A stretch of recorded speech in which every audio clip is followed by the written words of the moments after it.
So hey there everybody, the purpose of this video is to take a look at a second part of Manifest Destiny. We have discussed already in class the idea of Manifest Destiny as the idea of the United States expanding coast to coast during the 1840s, but that thought process of this being God's chosen country and trying to achieve trade with Asia and trying to achieve some level of dominance in the American hemisphere, that didn't disappear with the end of the decade, so let's see what happens next.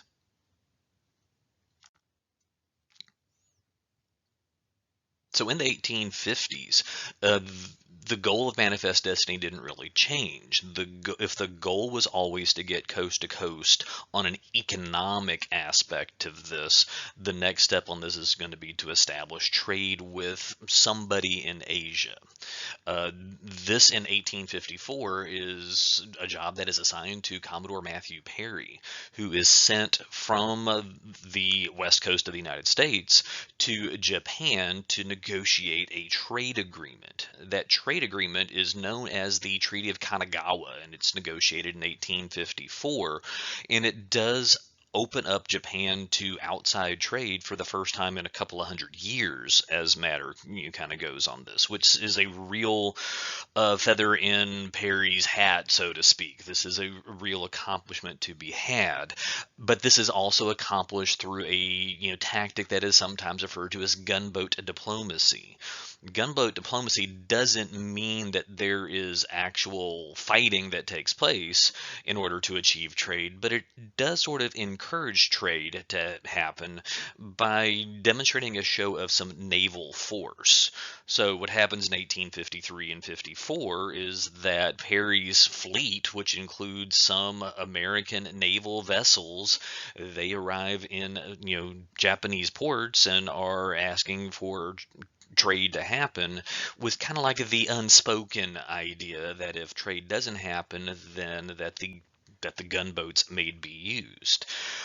Whether there was an actual intent to sort of embark on a military or naval operation against Japan, the historians kind of argue on that point a little bit, but it's kind of guaranteed that this was at least a tactic that was being used by Commodore Perry as well as President Millard Fillmore and Franklin Pierce in the early 1850s.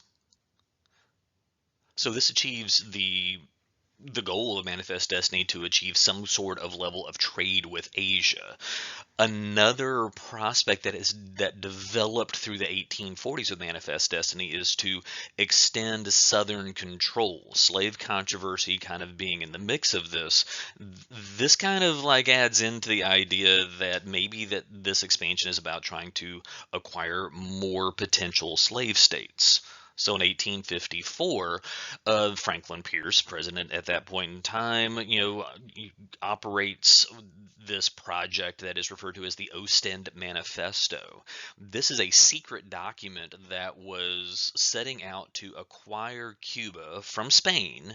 Cuba was a Spanish colony at that point in time, and it would, just be annexed as part of the United States and become a new slave state. Not really a westward expansion kind of thing, just kind of an extension geographically on the map straight to the south from the slave states in the southeast. And so this was seen as being like, for slave staters, a logical direction to go in. Problem with this is that this is a secret document. It's being kept secret not just from the American public, but from members of Congress as well. And so when this is found out, there are questions about extending slave states, and this is really what we want to do in 1854. And there's questions about, does Pierce have the constitutional authority to do this without talking to Congress at all about it firsthand? And so this is just a threat of expansion into Cuba. Doesn't really happen. It just kind of sparks more controversy so far as powers of the presidency, but even more so the extension of new slave states. But this kind of begins like this concept of the 1850s, which is referred to as filibusterism. So a filibuster in a congressional sense is just really a term that's used when somebody in the U.S. Senate just speaks and speaks and speaks and speaks with the purpose of just sort of like talking and dragging things out. It's a way to sort of exert some individual authority. In this context, though, this kind of filibusterism is when a person engages in unauthorized warfare against a foreign country. Specifically here in the 1850s, this would be people like William Walker. He is kind of the role model for 1850s filibusterism. He is going to try to take an American presence to the South, not really with any kind of U.S. government support, but he's just going to go do this of his own volition and kind of take a little paramilitary group down with him. This is going to happen in two places. In 1854, same time roughly as the Ostend Manifesto and the Treaty of Kanagawa, he is going to establish the Republic of Sonora. This is down on the southern Mexico coast, actually on the Baja Peninsula.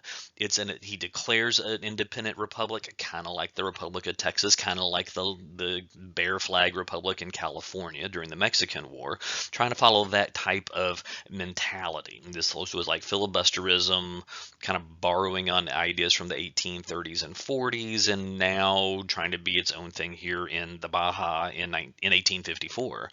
It just doesn't really work out too well for him. They're unable to get a strong foothold, and he is forced to kind of pull his militia group back into the United States. But the following year, in 1855, he is going to embark on a similar expedition into Nicaragua. He actually proclaims there to be an independent republic of Nicaragua and proclaims himself to be the leader of this new republic. Unfortunate story for Walker, though, the folks in Nicaragua do not want to be part of his republic, and so they rise up in a rebellion or in a prevention of his rebellion, and he is captured and ultimately executed for crimes against the Nicaraguan people.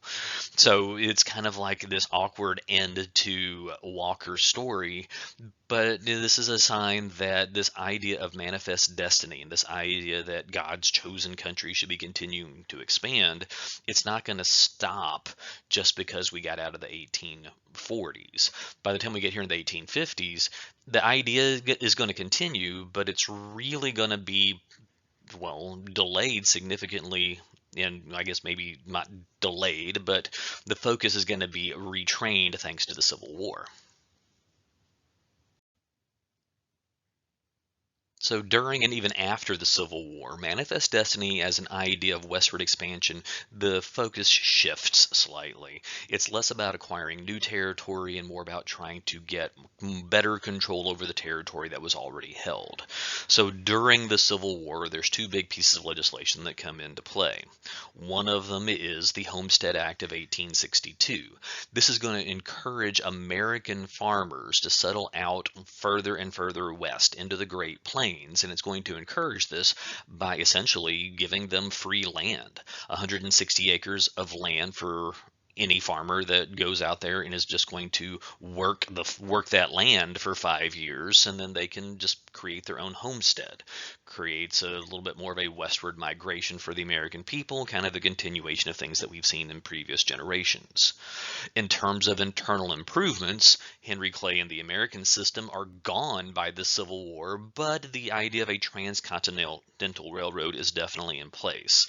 We have seen more of this in other topics in this, specifically with the Kansas-Nebraska Act, but going into the Civil War, well, in the midst of the Civil War, Congress passes the Pacific Railway Act, which is going to specifically spend millions of dollars designed intentionally to build a transcontinental railroad going from coast to coast. The idea of manifest destiny now achieved by a transportation line, which again sounds like things that we've seen in previous units.